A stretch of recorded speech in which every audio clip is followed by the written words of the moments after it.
या बातमीचे प्रायोजक आहे अभिजित गव्हाणे यांचे हॉटेल गावरान तडका सोलापूर। लोकसभेच्या निवडणुकीत खासदार प्रणिती शिंदे विजयी झाल्यामुळे पंढरपुरात काँग्रेसच्या वतीनं गुरुवारी घेण्यात आलेल्या मेळाव्याच्या दरम्यान मंचावर दिवंगत भारत भालके व त्यांचे सुपुत्र भागीरथ भालके यांचा फोटो नव्हता। यामुळे भालके यांच्या कार्यकर्त्यांनी नाराजी व्यक्त करत घोषणाबाजी केली आहे। यामुळे खासदार प्रणिती शिंदे यांना दिलगिरी व्यक्त करावी लागली। परत खासदार प्रणिती शिंदे या विजयी झाल्याबद्दल काँग्रेसच्या वतीनं कृतज्ञता मेळावा घेण्यात आला। यावेळी माजी केंद्रीय गृहमंत्री सुशीलकुमार शिंदे, खासदार प्रणिती शिंदे, उज्ज्वलाताई शिंदे, विठ्ठल कारखान्याचे माजी अध्यक्ष भागीरथ भालके, माजी नगरसेवक आदित्य फत्तेपूरकर, राष्ट्रवादीचे नागेश फाटे, शिवसेनेचे संभाजी शिंदे आदींची उपस्थिती होती। प्रणिती शिंदे मेळाव्याच्या ठिकाणी येताच भालके समर्थकांनी मंचावर असलेल्या बॅनरवर भालके यांचा फोटो नाही याचा जाब विचारत गोंधळ घालायला सुरुवात केली। यानंतर शिंदे यांनी याबाबत भावना व्यक्त केल्या।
फोटो जर बॅनरवर नसेल, आता कळलंय अशी चूक केली, मला माहित नाही, तर मी त्याच्यात सामील नाही।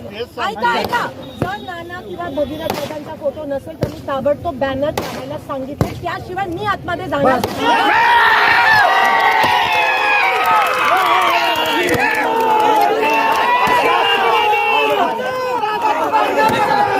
फोटो लावलाय का?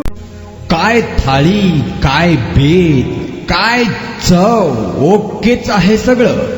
अस्सल खवयांसाठी अस्सल मेजवानी। गव्हाणे बंधू यांचे फॅमिली रेस्टॉरंट हॉटेल गावरान तडका। अस्सल गावरान चवीचं मटण आणि चिकन गावरान तडका। आमच्या येथे चिकन थाळी, मटण थाळी, जत्रा मटण थाळी, चिकन उकड, मटन उकड आणि गावरान चिकन थाळी, तेही आपल्या बजेटमध्ये उपलब्ध। सकाळी 11 ते 4 आणि संध्याकाळी 7 ते 11 आपल्या सेवेत रुजू। आमचा पत्ता रंगभवन चर्च समोर 7 रस्ता रोड सोलापूर। संपर्क 85 52 06 02 23 आणि 96 57 51 22 18।